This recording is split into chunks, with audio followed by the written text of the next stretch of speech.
أعوذ بالله من الشيطان الرجيم بسم الله الرحمن الرحيم الحمد لله رب العالمين والصلاة والسلام على سيدنا ونبينا أبي القاسم محمد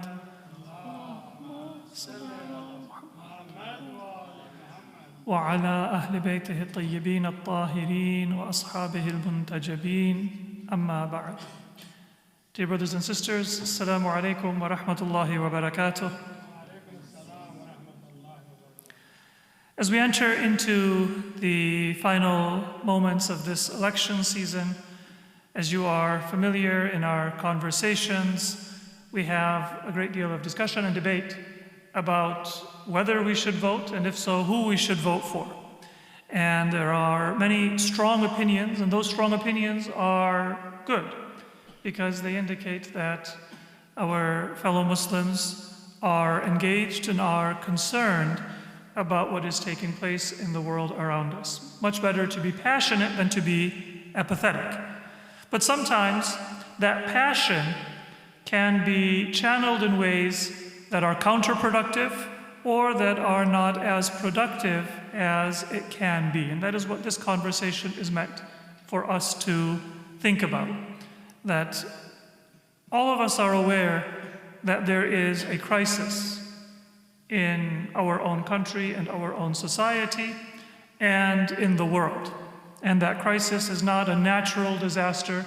It wasn't a meteor that struck the earth or a volcano that erupted and has caused a massive change to the environment. It is a human-created catastrophe. And therefore, we have a greater sense of urgency in looking for ways to respond, looking for ways to advocate for justice, not just for our Islamic principles, but for the interests and the well-being of all of humanity. And sometimes it seems like many of those avenues are closed to us, so there is perhaps a sense of powerlessness or hopelessness about our own ability to affect change or about the ability of society to wake itself out of its slumber and change course.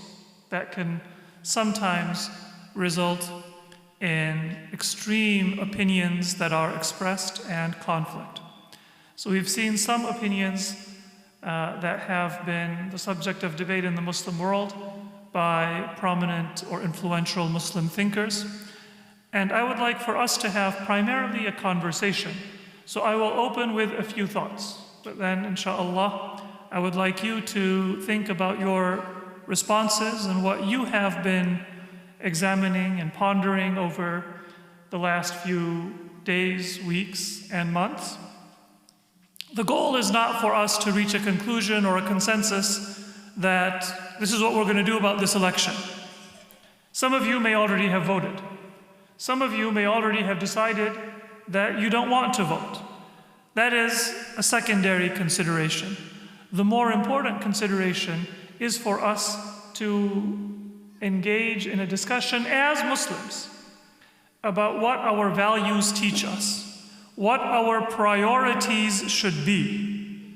And then secondarily, those priorities and those values, what do they tell us about the current circumstance? If I can just compare it to another area of life, if I am just graduating from high school and want to go to college, some people stress a great deal about what careers are going to be valuable, what degrees are going to be beneficial 4 years, 5 years, 10 years out in the future. And because of the rapid changes to society and technology and the economy, sometimes it's hard to predict that this career, which is very much in demand today, is it going to be made obsolete by offshoring or artificial intelligence or unpredictable changes in the future? And so we are very uncertain, we stress about what course of action to take. I'm comparing that to the decision about which candidate to vote for or whether to vote or not. Now, your choice of major is an important component to your career in the future. It's certainly not irrelevant. But you can't predict which career is going to be more or less in demand with certainty. Nor can you predict which candidate is going to break their promises and going to be worse or better for the Muslim community or for the country or for humanity with any certainty. But what is a greater determinant of your success in the future is not what major you choose, but rather how hard you work and how humble and open you are to refine your decision and change course based on what you learn. That hard work and that humility is a greater determinant of your success in the future than whether you made the optimal choice at one moment in time, when you were 17 or 18 or 22 or 23 and just got your bachelor's degree. The same thing is true of politics. And if you've looked at the clips above that we shared from some prominent Muslim thinkers, one of the things that you'll notice is the focus is on what is the optimal choice for Muslims to make. Well, that is the exact wrong place to put the focus. Because first of all, we will all have different opinions. And I cannot say to you that your opinion is any less valid than mine. Because we all have our experiences, we all have our education, we all have our analysis of where things stand and where things are likely to go. We may be more informed than others in some areas, but we are certainly less informed in other areas. And we might not always know where our analysis or our experiences or our education is perhaps leaving gaps in our knowledge. So that's the first point that it's important for us to remember. Focus on what are our values and our ideals. This is something that, as Muslims, unites us. And I'll skip to the end of my talk. Let's say that somebody decides not to vote. Somebody decides that the Democratic Party is the lesser of two evils. Somebody decides that the Republican Party is the lesser of two evils. Somebody decides that we should vote for the Green Party or a write-in candidate as a protest vote. This is just speaking at the federal level, because that's where the majority of the attention is, although it's not the only important aspect of any election. All of those are opinions. We can debate them until the end of time, or until Tuesday when we actually have to decide one way or another. But the point is that regardless of what we may decide, and we should debate and we should discuss, and we shouldn't get angry with each other if we have different opinions, the more important conversation is going to be on Wednesday.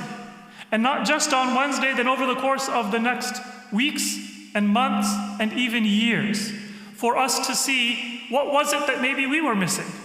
Not so I can come to you and say, told you so, or for you to come to me and tell me, told you so, but for us to examine how our goals, our ideals, our values have been reflected in our actions, and then what we need to change, what we need to refine, what we need to start, or what we need to stop doing in order to better advocate for those values. At the same time, we also need to have a conversation of if perhaps there are some principles and values that we should give greater attention to that we may not have given sufficient attention to in the past. So, let's begin with our principles. The first is that in particular, those of us who are followers of Ahlul Bayt of Prophet Muhammad sallallahu alaihi wasallam, we believe that politics is subordinate to morals and values.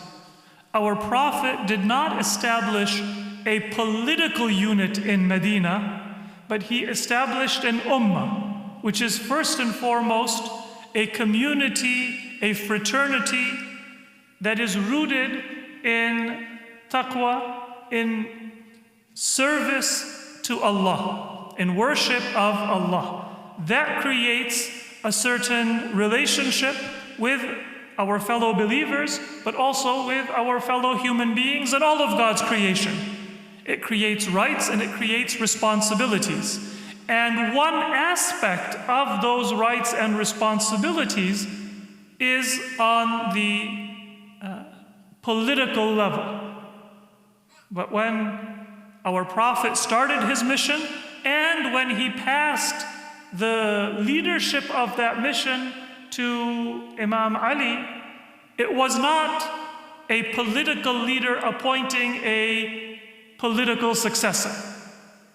And many people who say, why did the Prophet not do things differently in Ghadir Khum? It is because they misunderstand this point. Yes, the Prophet had political authority, and yes, that political authority in our belief was passed to Imam Ali, but the root of the authority was not political. And therefore, Imam Ali, he did not exercise his right by saying that I need to take charge of Baytul Mal, the public treasury, and the army, and I need to assert my political authority over the territory that was ruled by Prophet Muhammad, because that is not the nature of the authority of Imam Ali.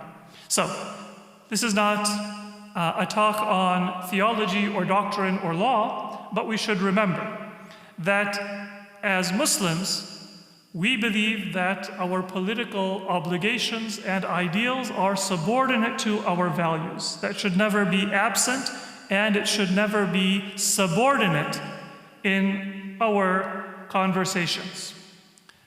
Related to that, power is not a goal, but rather a means for whatever it is that we are working towards. We are not looking for empowerment, because Allah tells us that it is the mustad'afun who will inherit the earth. The mustad'afun are specifically those people who are deemed not to have power, to be deemed weak. And the reason why they shall inherit is because those deemed weak actually have the greatest power. Why? Why were they deemed weak? Well, one of the main reasons why our imams were deemed weak and why their followers and the Muslims are deemed weak today is because we have principles. We're not going to commit a massacre because it serves our purpose. We are bound by our morals. We are bound by Islamic law. We are bound by a belief in a just reason to go to war and a just manner of prosecuting that war when we are engaged in it. So that is always something that is going to make you deemed weak. That is why Imam Ali is reported to have said that people say that Muawiyah is more clever than I am. He is not more clever than I am. He has no scruples. He can do anything to get ahead, to win. Assassination, false propaganda, any kind of maneuvering. But I believe in God. I am not going to do that. Now, on the political level and on a societal level, that might make you foolish. That might make you weak. But that is people deeming you weak. Because power is not our goal. And even if we were to speak in the language of power, we would say that true power comes from God. Although even there, it is not power through God that we are seeking, but rather to serve God and to be in line with His laws and His purpose for humanity. That's another thing that we can see in many conversations in the Muslim world. It is as if we have internalized the idea that to get influence and to get power is a goal in itself. Well, if you don't recognize that it is a means, first of all, you might not realize what it is that truly empowers you. And second of all, you might not realize that you are being changed by the pursuit and the acquisition of power far more than you are changing those avenues of power in line with your own values. The third point that I want to make as a matter of principle is that our human agency and our franchise, the right that we have to vote and to participate in politics, this is an obligation and a trust, but it is not a right that we can exercise freely. Sometimes people talk about the interests of the Muslim world or the Muslim community, or my interests. And that is not the way that a Muslim should ever look at our human agency, whether it be in electoral politics or in any other kind of civic participation or any other participation within society. Maybe my personal interests would be, as a student, to have free higher education. Maybe my personal interest would be to have lower taxes or to have less regulation of the industry that I am working in.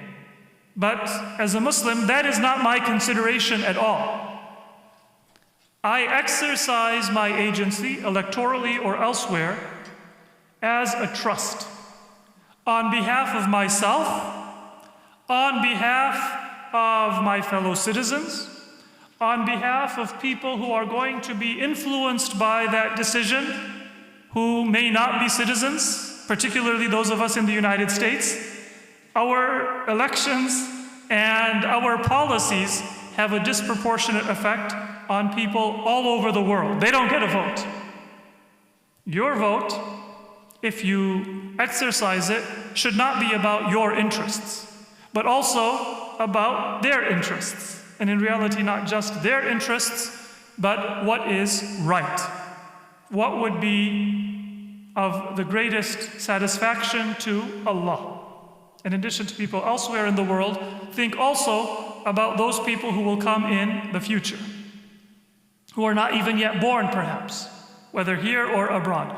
All of them, they have a right on our shoulders. So when I decide what to say, what campaign to contribute to donate to oppose, who to vote for, in all of those decisions, in addition to my interests, in fact, in place of my interests, or even my religious community's interests, I should be thinking about, let's say, human interests is a better formulation, and an even better formulation is what is right, what is just, what will earn the pleasure of Allah.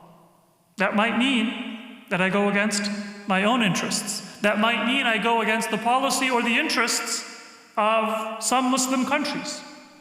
If they have aligned themselves against justice, then my commitment is to justice, not to a superficial label.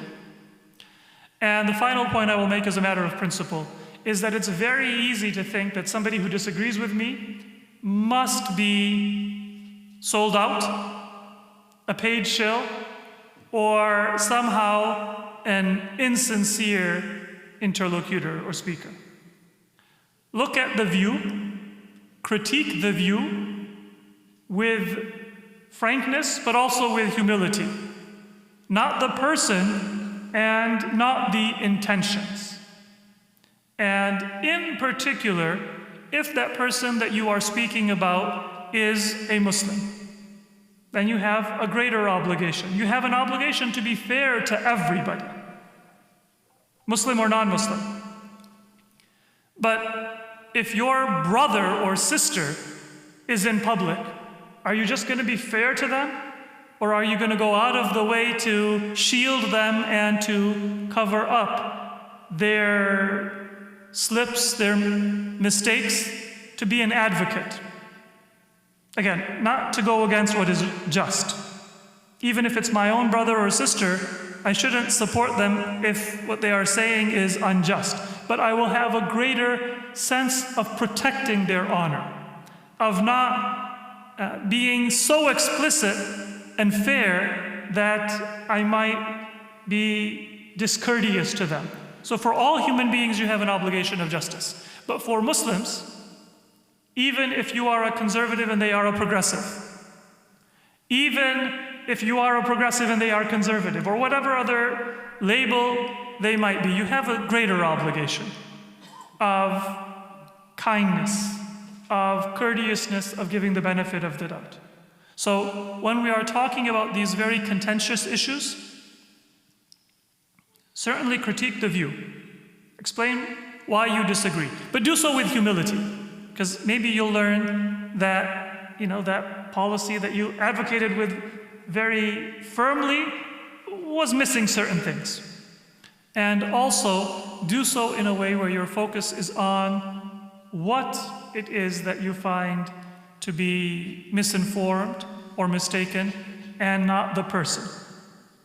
Now, it might very well be that some people are not good faith actors. That is a reality. Conspiracies do exist. Propaganda does exist.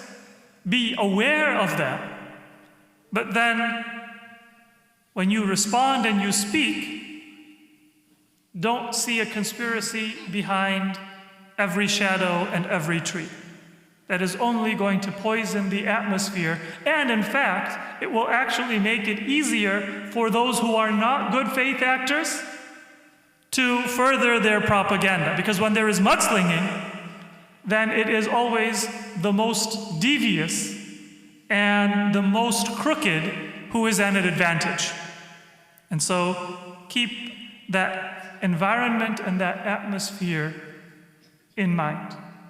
We want to create a culture where we can share opinions, we can benefit from each other's experience. Some of us have more religious knowledge, some of us may be experts in economics, some of us may be experts in current events and politics, some of us may be experts or have studies in political history or social history. All of those inputs are important.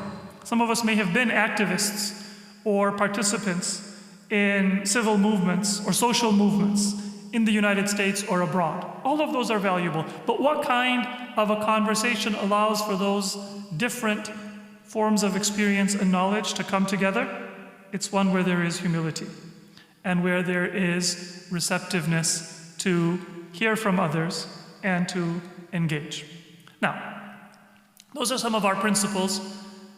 There are certain elephants in the room that I think are often missed by many Muslims when we talk about especially the current presidential election and perhaps more generally in society. One is that we should give more focus not to personalities and not to parties, but rather to principles and structures. So a lot of people say that the Democrats have supported this genocide in Palestine or in West Asia more generally, and they deserve to be punished. Or it is a person, for example, a president or the vice president. But sometimes that can distract us from what is actually the case. Look at the underlying structures and the underlying interests. And then if I want to have a response, it should be at the level of the corporate, industrial, military, financial, and media and other factors that are the impetus behind policies that we find abhorrent and harmful to humanity, and particularly harmful to Muslims. But in reality, they are against American interests. They are against human interests. They are against human dignity, and not just against Muslims or Muslim interests.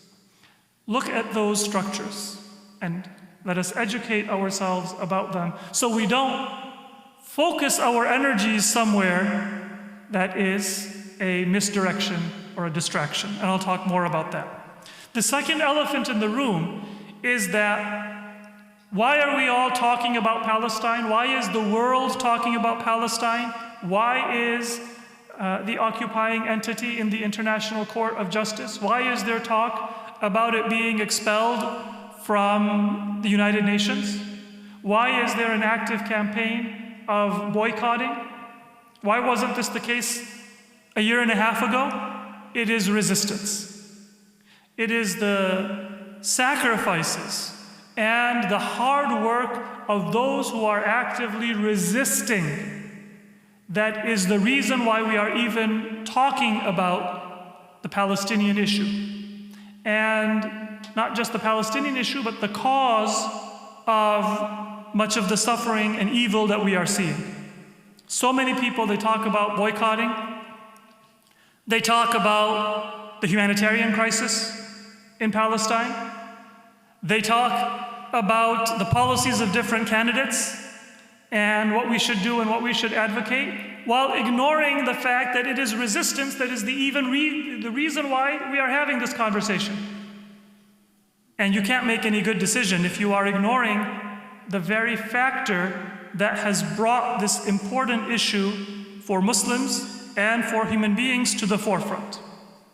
Because you're going to misunderstand what is going on. And then if you misunderstand what is going on, you are going to misdirect your advocacy and any actions that you make in terms of advocating for what is right.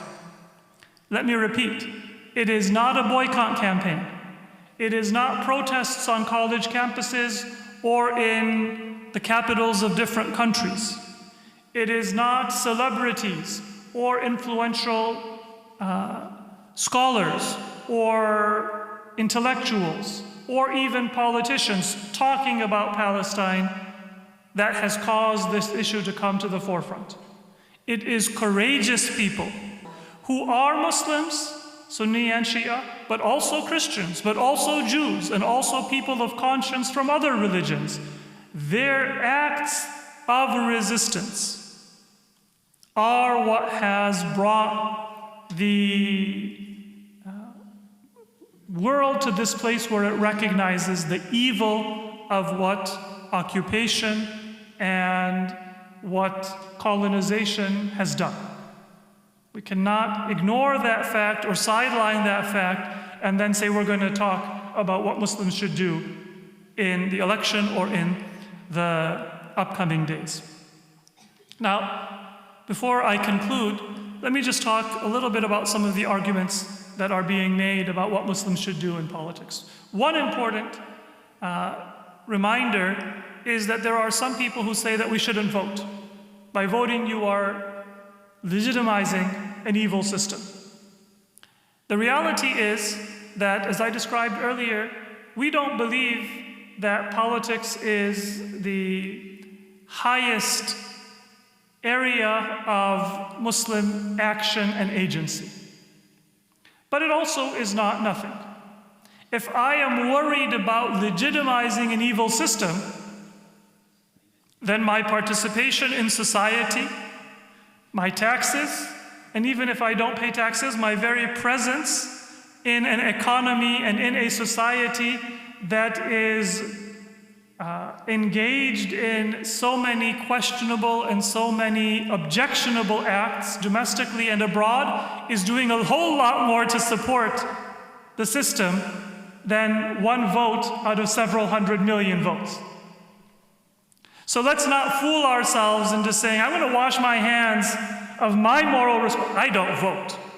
How can I vote for either candidate when they are so evil? And yet, my participation in this society, the pizza I buy, the things that I order from Amazon, and the work that I do, and the studies that I do, are contributing tens of thousands of dollars, maybe hundreds of thousands of dollars to the GDP and to taxes every single moment of my life. If you think that not voting is the right course of action, I'm not mocking that. I respect people who decide that the best way to exercise their agency is by refusing to vote. Or maybe I'll vote for the local elections, but I will deliberately not vote for a federal candidate as a protest. My point is simply, don't think you're washing your hands of your share of the genocide. All of us are part of this society. It is our government, it is our representatives, it is our economy that is supporting and has supported for as long as this country has been there. Many acts that as human beings, as Muslims or Christians or Jews of conscience, we do and we must object to. So if I decide not to vote, you might have good reasons, and I will hear and respect that. But if you think that you are washing your hands of responsibility, that is not something that I think is a valid belief. That is maybe just a self-satisfying narrative that we tell ourselves. Now, what about the points that people make that we should not vote for Kamala Harris because it is her genocide? Should punish the Democrats for genocide. Let me just give you an example, and this is an example that's not meant to be precise, but just to explain the problem with this reasoning, that I'm not going to vote for the Democrats because I want to punish them for their genocide. Now, again, it's the argument that I'm talking about. If somebody says that I'm going to vote against the Democrats for another reason that might actually be the right course of action, and even if I don't think it's the right course of action, I will respect it. But we shouldn't have superficial arguments. So let's say that I am a mob boss. I know I don't look the part, but let's just say I were. If I send one person to, scare somebody who owes me money, maybe the first time I don't even send my best lieutenant, because they have more important things to do. So you owe me money, I send this person, you're like, I'm going to punish this person, I'm going to beat them up. Right? All right, you've punished that person. Have you punished me? Absolutely not. In fact, maybe I sent that person in order for you to punish them, so now I have a greater justification for doing even more damage to you. Does that happen in politics? Does that happen in the mafia, where sometimes you want to create a narrative, sometimes you want to corner a debtor or an opponent? You would be foolish to say, oh, this is that lieutenant who is trying to get money from me, I'm going to punish them. Is this a democratic genocide? Well, why do you think the Trump administration signed the Abraham Accords? Why do you think they recognized Israeli sovereignty over the Golan Heights, the West Bank, Gaza, and moved the embassy to Jerusalem? Why do you think they assassinated Qasem Soleimani and Abu Mahdi al-Muhandis? It was in preparation for the exact same genocide that the current administration is not starting but continuing. And who knows if they would have prosecuted it even more aggressively, but those policies were not overturned by the current administration. And in fact, those policies are the foundation of the support for genocide that the current administration is engaged in. So don't fool yourselves into thinking that there has to be a price for genocide. We're going to punish the Democrats by voting Kamala or supporting an opponent. You're not punishing anybody because that's not where the genocide is coming from. And if you want to punish, then you don't punish the person who is being sent to rough you up. You punish the person who is sending them to rough you up. Sometimes, by putting your attention on that second or third in command, you are actually strengthening the hold of that boss who is using these different means for a certain goal. Again, maybe there is a case to be made for punishing the Democrats. Certainly, there are things that have been said that are insulting and demeaning to Arabs and to Muslims by the campaign, by their surrogates, by Bill Clinton, by Barack Obama. I can understand why a Muslim will say that I want this kind of insulting speech to be punished. But don't think you're punishing them for genocide. Don't think you're punishing them for their policy in Palestine. Remember, don't ignore the elephants in the room. Don't ignore the actual power structures that exist in the world. Don't distract yourself with a sideshow and think that you are fighting the main fight. So again, I'm not saying this to criticize people who want to punish the Democrats for what they've said and done, but just be aware of the ground realities. Then there is another argument, which is that, well, Trump is not ideological, he is unpredictable, and he is transactional. So he's not as bad as the Democrats. All right.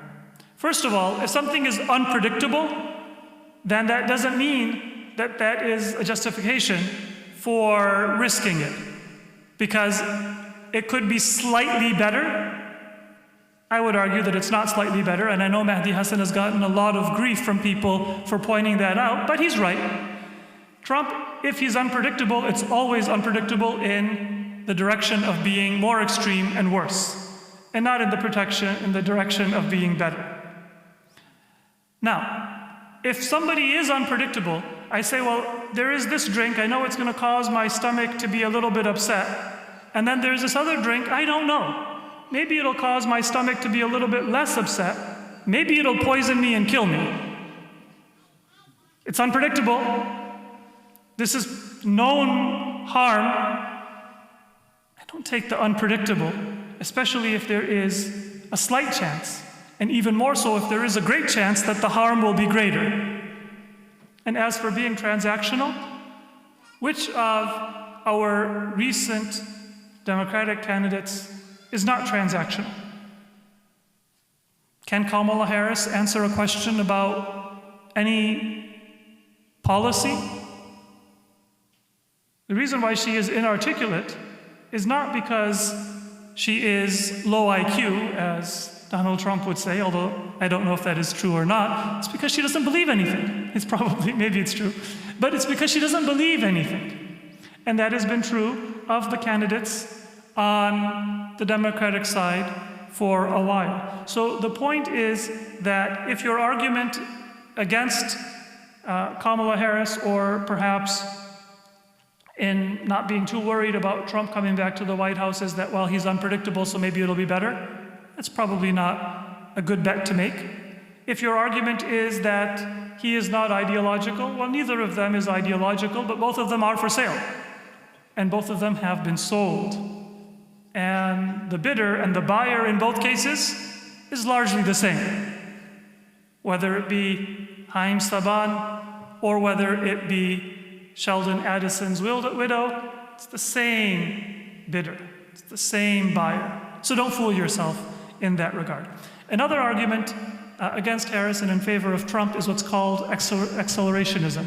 That let's just throw society to the fire. Trump is going to destroy the empire faster, and therefore rush it. But the reality is that our decisions and our actions should always be in a constructive framework. We don't believe that it is our job to rush harm in society so that Imam Mahdi comes sooner. May Allah hasten his reappearance, but Allah, not me. It is not our job to try to hasten harm in society. Yes, we don't want this country to be an empire because we believe that it is against American interests. And there are many and an increasing number of Americans, sometimes allies that you wouldn't expect, who also share that view. Our words, our prayers, and our decisions should always be rooted in a constructive view of what society can be and should be. And it is not our job to dole out punishment or to act in such a way to destroy any society. and even the prophets of Allah described in the Quran, they admonished and they warned and they guided up until the last moment in their religious communities. Those are our role models and our examples. The prophets mentioned in the Quran, Prophet Muhammad, Ahlul Bayt, alayhimus salam. Sallu ala Muhammad wa ala Muhammad. Now, there are some arguments against Trump. Some people say that, he is against progressive policies and therefore we should be opposed to him. The Democrats are perhaps more cognizant of Muslim political rights, civil rights, religious rights, and then the human rights that many people value within society. And even if they may not always be in agreement with our Islamic values and laws, but many Muslims say that we should advocate for and protect those rights because that also pertains to our rights. That argument can be somewhat exaggerated. And I don't want to talk about that in detail, but just recognize that sometimes these issues of society are wedge issues that are politicized. And it is possible to have conversations and concessions and common sense policies outside of that divide of Republican or Democrat, progressive or conservative or whatever other political labels exist. And that is where our energy and our focus should be. So Muslims should not be afraid of a conservative or a Republican candidate, again, maybe not for federal office, but in general, as a matter of principle, simply because we have a little bit of an affinity or we feel safer in progressive spaces. Don't box yourself in with those political categories. And don't let those wedge issues blind you to how societal change happens and what our priorities need to be. The same thing can be said about xenophobia or other things that are a concern, but that perhaps are not accurately depicted in media and in political discourse where people have their own priorities and agendas. The last thing that I want to talk about are some of the principles that I spoke about in the beginning. What are our priorities? Let's argue a little bit less about whether we should vote, who we should vote for, or what we should do in the current moment. People who actively oppose voting, I think, are indirectly viewing participation in an election as a bigger deal than it is. That's not how you delegitimize or express your opposition to a system simply by saying, I'm going to stay home. People won't even notice in many cases that you stayed home.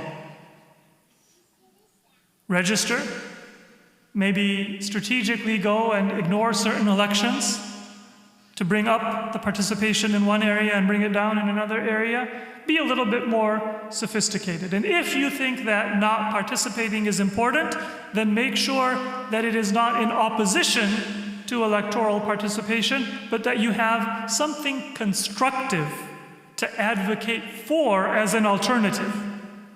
That, you know what, I'm not going to take the 25 minutes out of my day that it would take to vote, because I'm going to spend those 25 minutes in this way, and that's going to have a greater collective impact or cumulative impact. If you have something, more power to you, inshallah.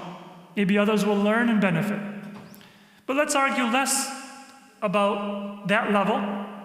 Let people make their decisions. When I want to have a conversation with you, rather than convince you to vote or not to vote, or to vote for choice A, B, or C, let's recognize that if we want society to change, then those solutions are first moral, then they show up in society, then they show up in politics. This is the fundamental conceit of our culture and our society, we talk about politics first.